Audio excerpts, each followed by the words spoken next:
Avant de plonger dans cette histoire incroyable, pensez à vous abonner à la chaîne et à activer la cloche. Ici, chaque récit a quelque chose à dire, et vous ne voudrez pas en manquer un seul.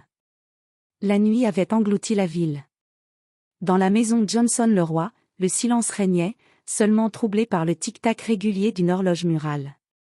Sarah Johnson, assise dans le canapé du salon, fixait distraitement son téléphone portable posé sur la table basse.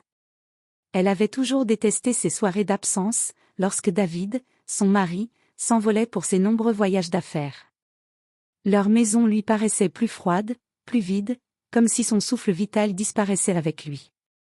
Pourtant, ce soir-là, quelque chose de différent flottait dans l'air.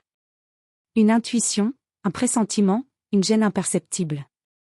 Elle avait voulu lui envoyer un simple message pour savoir s'il avait bien pris son vol. Mais le téléphone de David, oublié sur le buffet en bois de l'entrée, avait attiré son regard. Une habitude, peut-être. Elle ne fouillait jamais, mais ce soir, ses doigts avaient frôlé l'appareil, comme mus par une force qu'elle ne s'expliquait pas. L'écran s'était allumé. Une notification. Un message. Et soudain, le sol sembla se dérober sous ses pieds. Tu me manques déjà. Hâte de revoir ton sourire.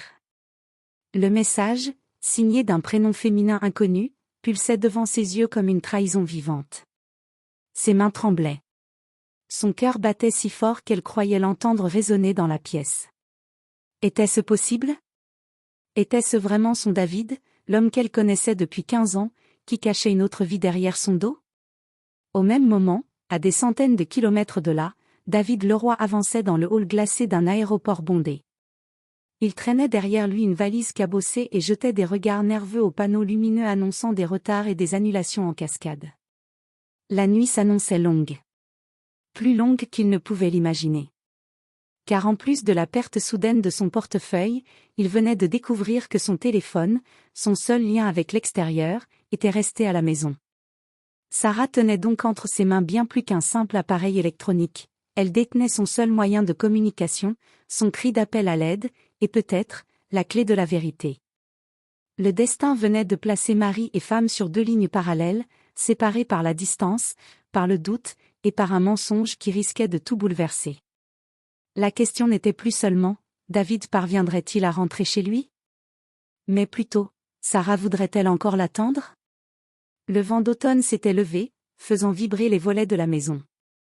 Sarah referma doucement la porte d'entrée après avoir accompagné leur fils aîné, Noah, chez un ami pour la nuit. La maison était désormais plongée dans un calme étrange, ce genre de silence où chaque petit bruit semble amplifier les pensées.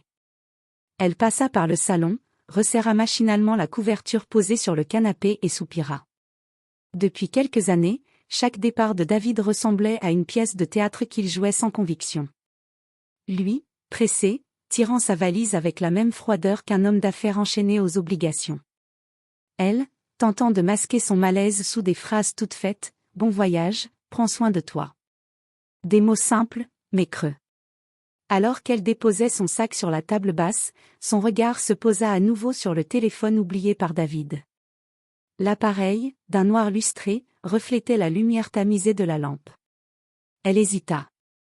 Une voix intérieure lui répétait « Ne touche pas, ce n'est pas toi, tu n'as pas besoin de savoir ». Mais une autre, plus insistante, plus sourde, s'imposa « Et si ce que tu refuses de voir est justement la vérité ?» Ses doigts tremblants attrapèrent le téléphone. Un simple balayage d'écran, aucun mot de passe, comme si David n'avait jamais envisagé que son intimité soit un jour mise à nu. Les messages apparurent.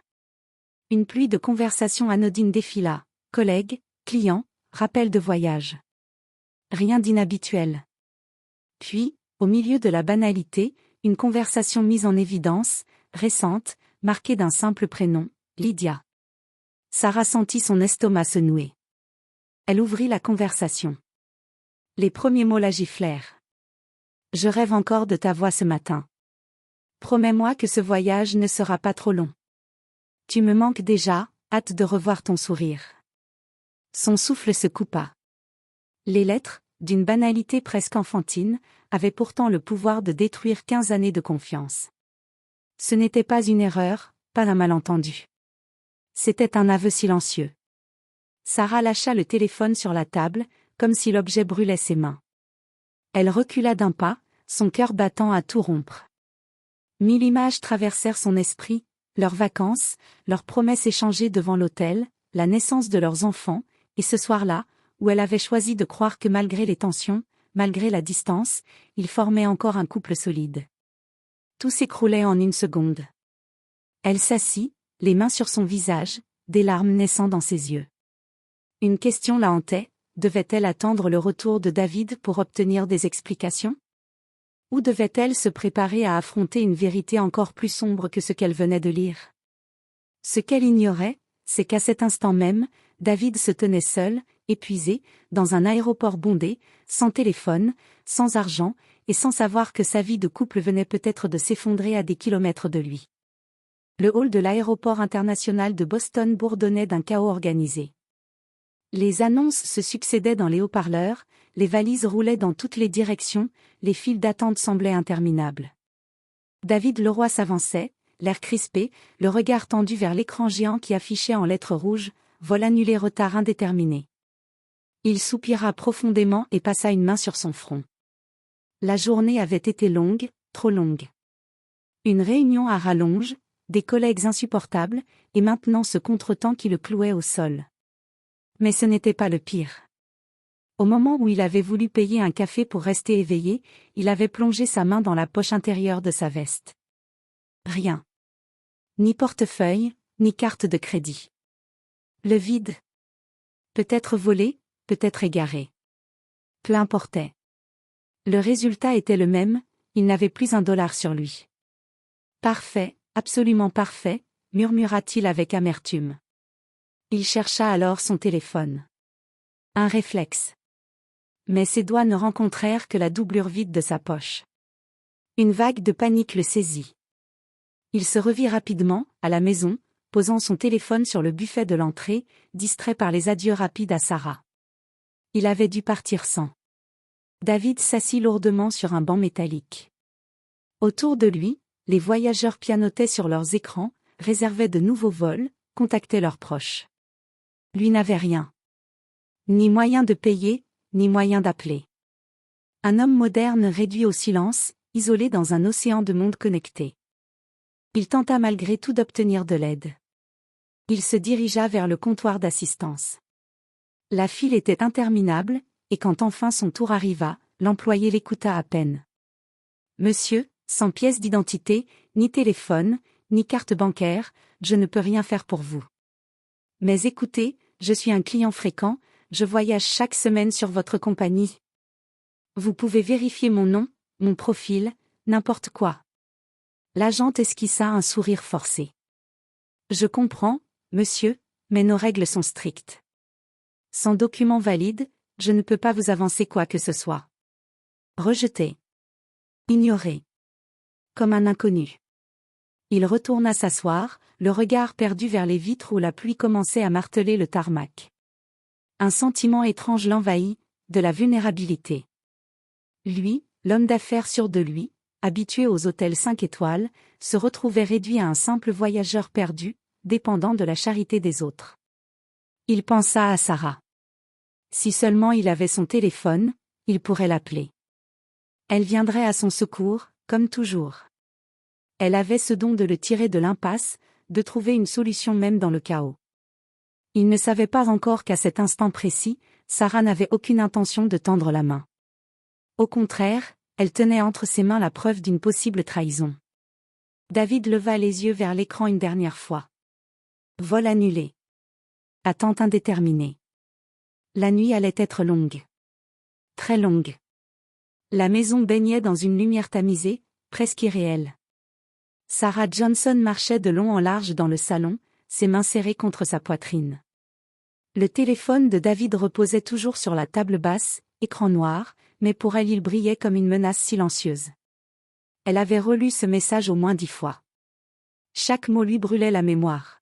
« Tu me manques déjà, hâte de revoir ton sourire. » À qui David offrait-il ce sourire qu'elle n'avait pas vu depuis si longtemps? Avait-il réellement une autre femme? Ou bien n'était-ce qu'une amie, une collègue trop envahissante? Elle ferma les yeux, se souvenant de leur dernier dîner ensemble, il y a quelques semaines. David avait parlé travail, chiffres, projets. Il n'avait même pas remarqué qu'elle portait une nouvelle robe, choisie exprès pour raviver une complicité disparue. Elle avait ri seule à ses propres blagues, tandis que lui pianotait sur son téléphone. Était-ce déjà elle? Lydia? Un bourdonnement la tira de ses pensées. Le téléphone vibrait à nouveau. Un appel entrant. Numéro inconnu. Sarah hésita. Son cœur s'emballa. Devait-elle décrocher? Peut-être David, cherchant désespérément son téléphone oublié? Peut-être Lydia? Elle décrocha d'une main tremblante. Allô? Un silence, puis une voix étranglée par le bruit de fond de l'aéroport. Sarah? C'est moi. David. Écoute, je suis coincée. J'ai perdu mon portefeuille, je n'ai pas de téléphone, il ne me reste rien. Je ne peux compter que sur toi.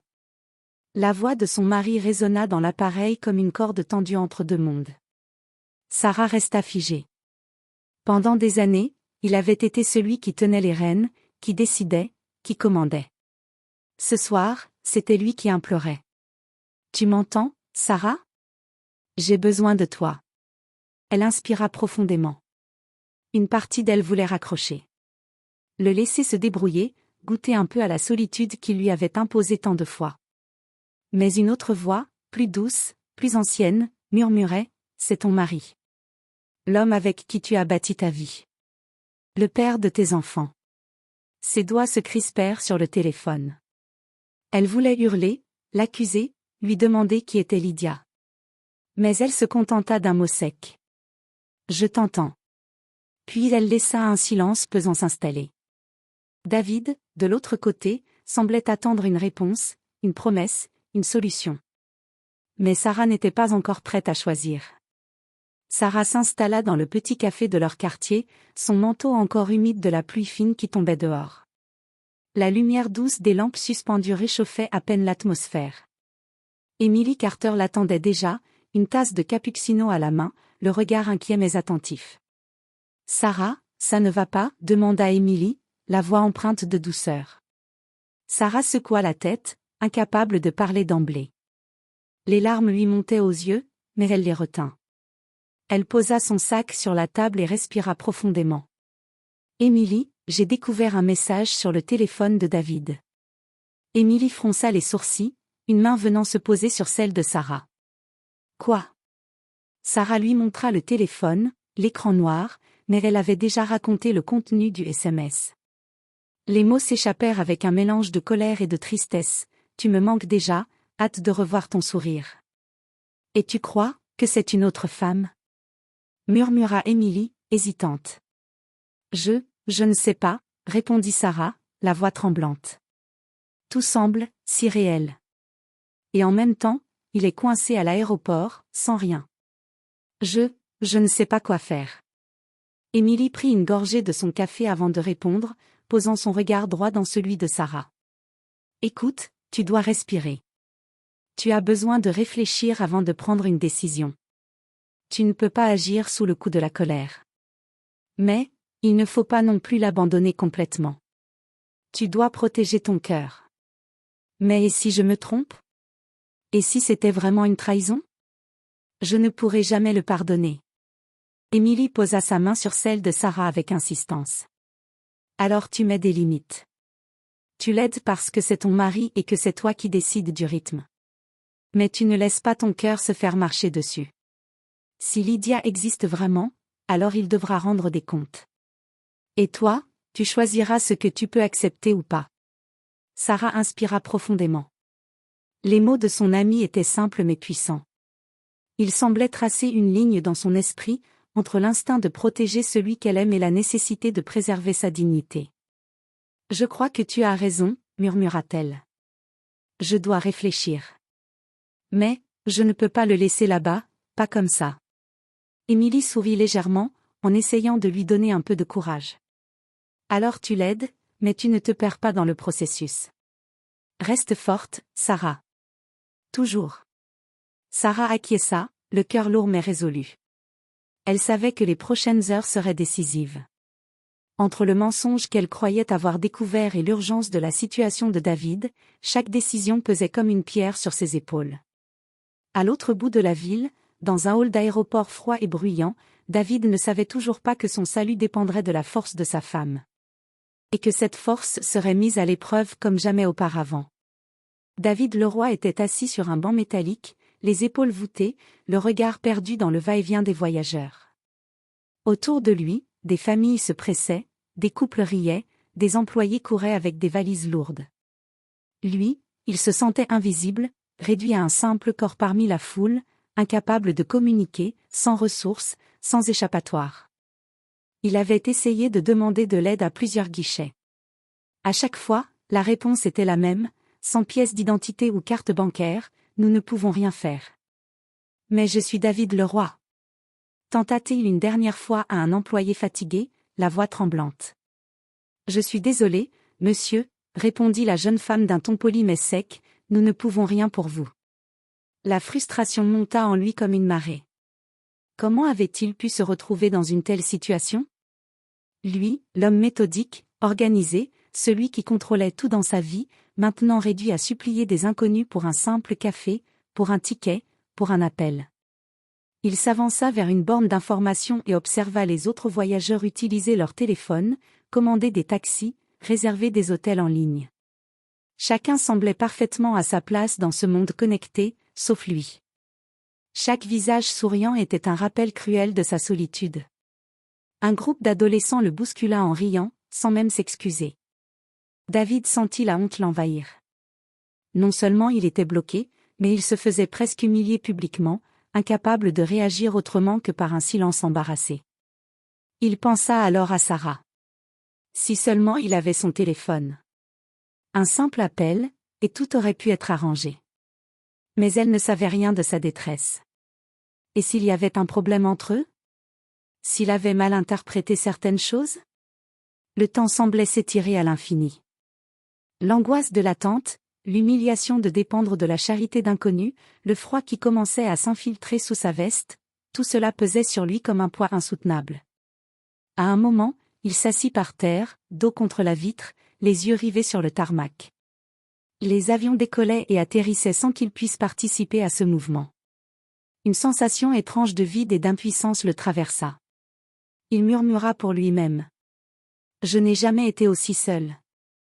Et pourtant, au fond de lui, il savait que la seule personne capable de le sortir de cette épreuve était celle qu'il aimait, celle qu'il avait parfois déçue sans s'en rendre compte. Sarah. Mais ignorait-elle encore la profondeur de son désespoir? Et surtout, resterait-elle prête à l'aider après ce qu'il venait de lui faire découvrir? Sarah Johnson s'était installée sur le bord de son lit, le téléphone de David toujours posé à côté d'elle. La pièce était plongée dans une semi-obscurité, seulement éclairée par la lumière de la lampe de chevet, créant des ombres dansantes sur les murs.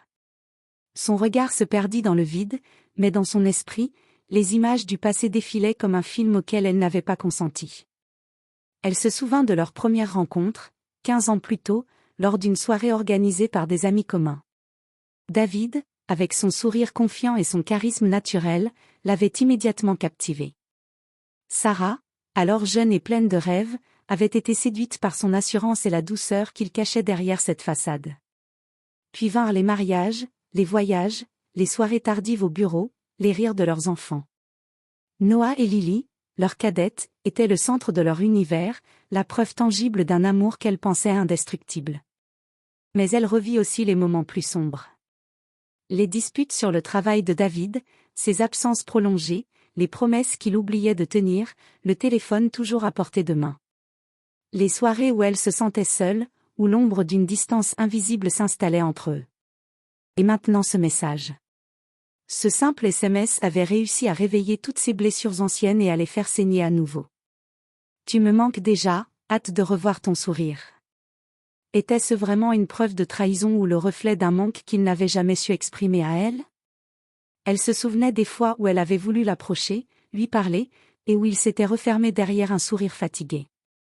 Était-ce juste une amie? Une collègue? Ou quelque chose de plus?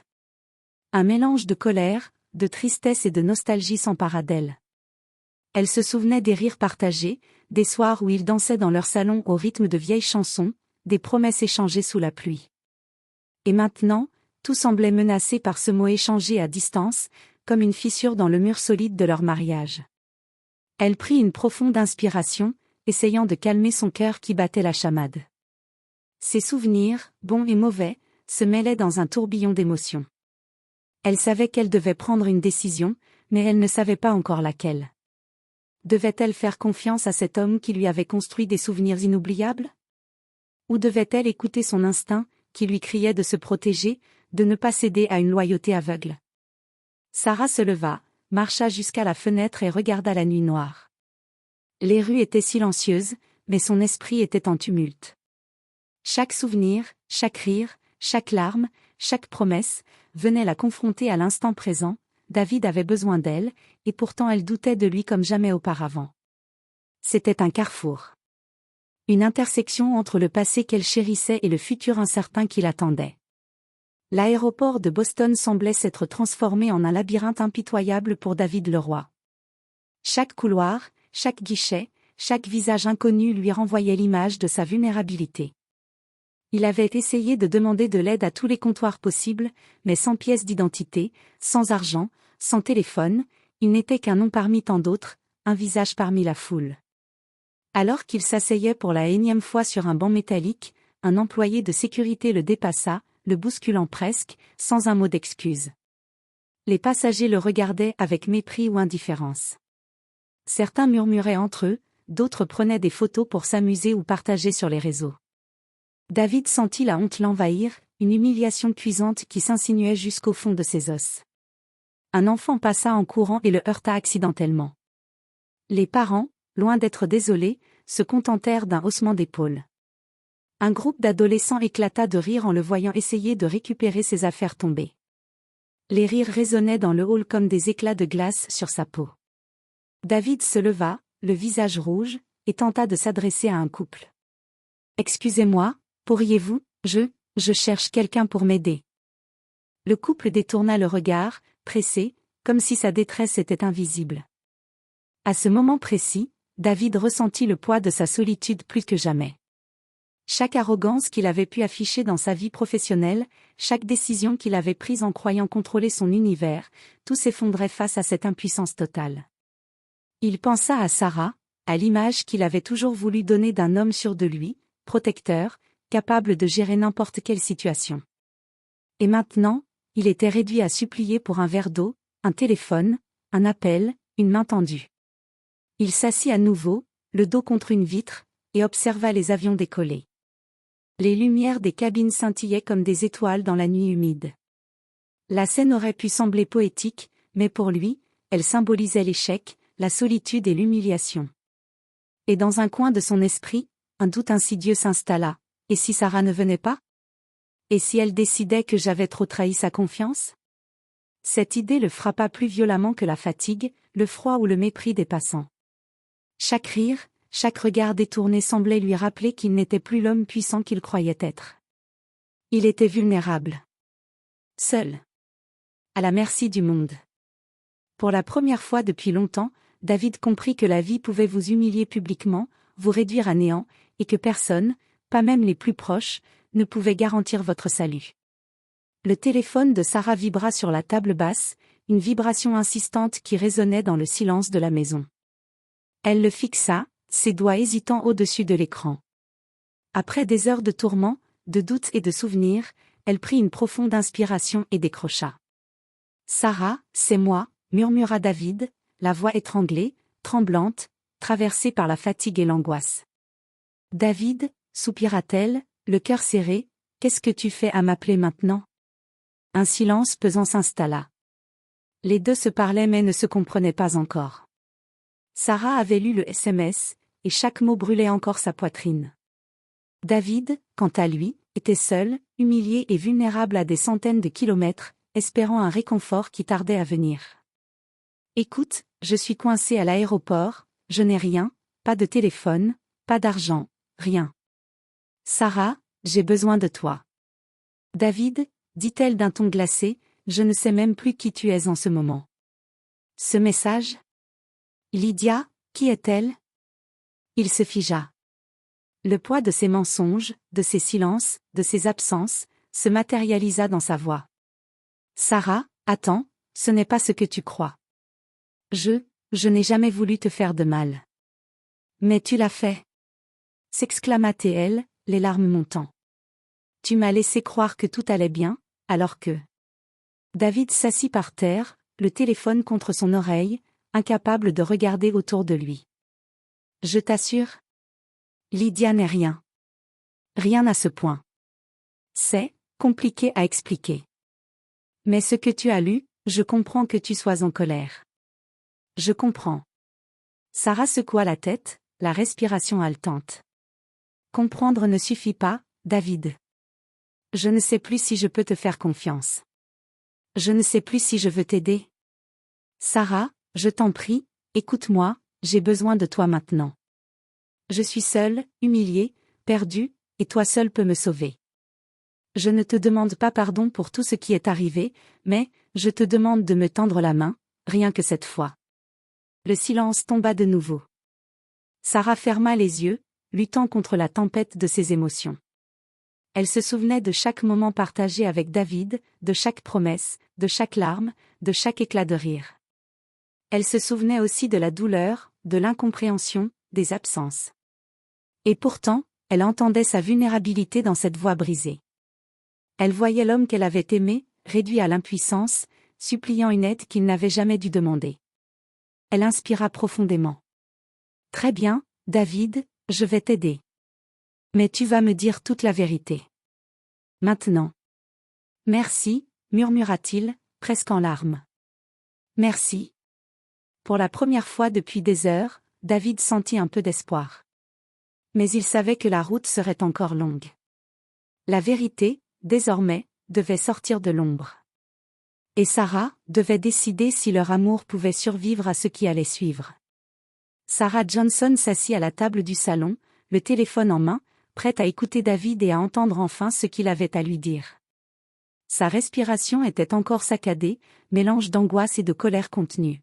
« Sarah, » commença David, sa voix tremblante mais déterminée, « je dois t'expliquer. » « Ce message ?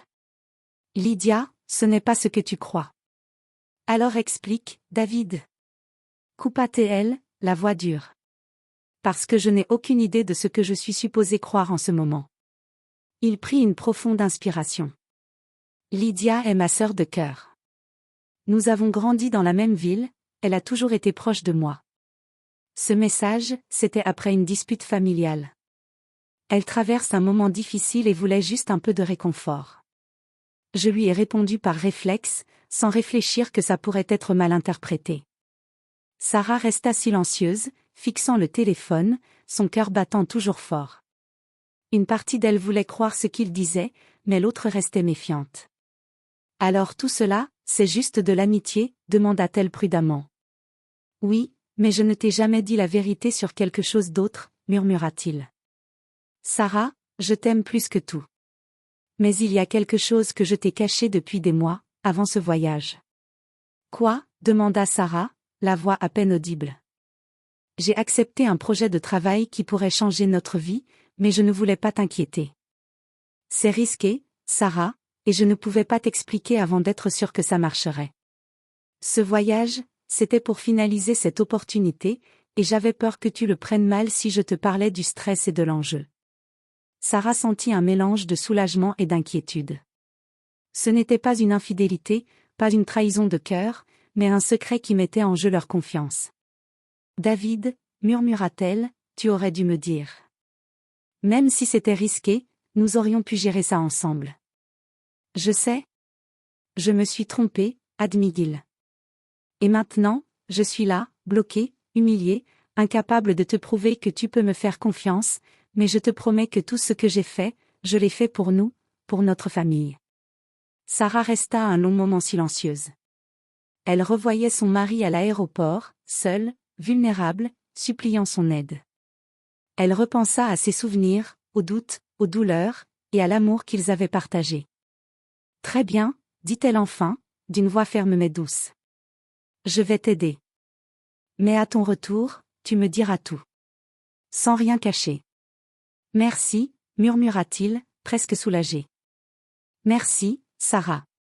Pour la première fois depuis le début de cette nuit, ils se sentirent reliés, même à distance.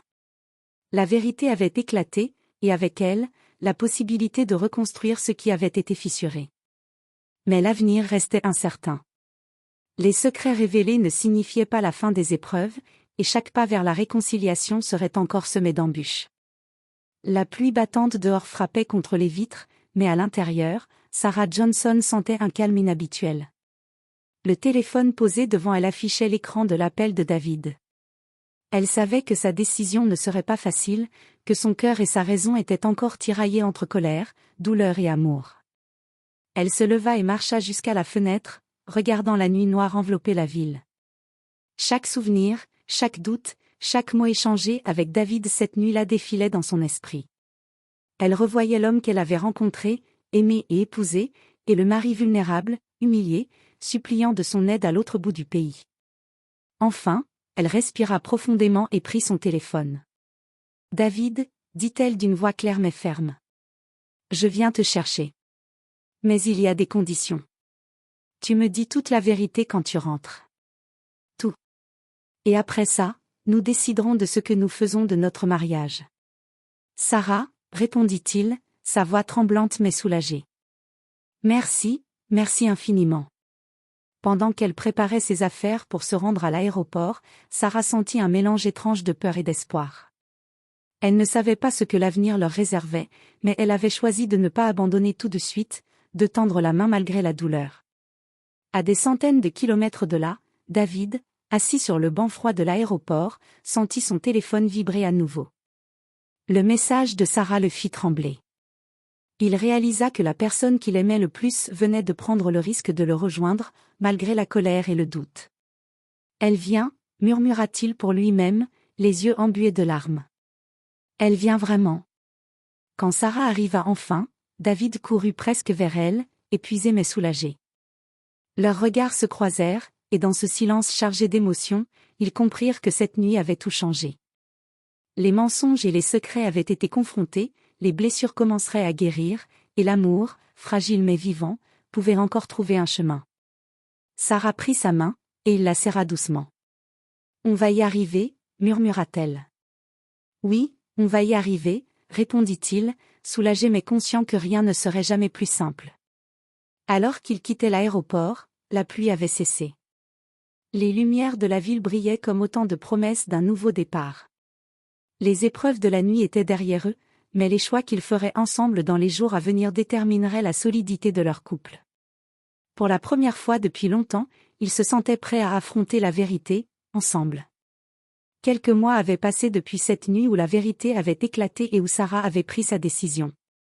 La maison Johnson-Leroy, autrefois silencieuse et lourde de tension, respirait maintenant un air différent, un mélange de sérénité, de prudence et d'espoir. David et Sarah avaient suivi leur propre rythme pour reconstruire leur confiance. Les conversations étaient plus franches, les silences plus rares. Chaque geste, chaque parole, portait la mémoire de cette nuit où tout avait failli s'effondrer. Mais au lieu de les séparer, cette épreuve les avait rapprochés, leur rappelant l'importance de l'honnêteté et de la patience dans leur couple. David avait poursuivi son projet professionnel, cette fois en impliquant Sarah dans toutes les décisions. Ensemble, ils avaient appris à partager les poids et les responsabilités, et à ne plus laisser les secrets s'installer entre eux. Pour Sarah, la confiance revenait peu à peu, comme une rivière qui reprend son cours après la tempête. Elle savait désormais qu'aimer quelqu'un ne signifiait pas fermer les yeux sur ses erreurs, mais choisir de rester malgré tout, avec conscience et courage. Le soir, ils s'installaient souvent ensemble sur le canapé, parfois en silence, parfois à discuter de tout et de rien, comme si chaque instant volé à l'angoisse de la vie devenait précieux. Noah et Lily riaient à leur côté, ignorant les tempêtes traversées, mais profitant de la chaleur de la famille réunie. Un matin, alors que le soleil se levait doucement, illuminant le salon de sa lumière dorée, Sarah se tourna vers David. « Tu sais, » murmura-t-elle, « je ne regrette pas de t'avoir tendu la main. »« Moi non plus, » répondit-il, la prenant dans ses bras. « Et je te promets que je ne cesserai jamais de mériter ta confiance. » Leur regard se croisa, et dans ce simple échange, tout était dit. Les erreurs, les peurs, les secrets, tout faisait désormais partie de leur histoire, mais ne définissait plus leur futur. Ils avaient survécu à la tempête, et pour la première fois depuis longtemps, Sarah et David pouvaient imaginer un avenir où l'amour, la sincérité et le respect guidaient chacun de leurs pas. Leur histoire n'était pas parfaite. Elle ne le serait jamais. Mais elle était réelle, profonde, et prête à continuer, plus forte qu'avant.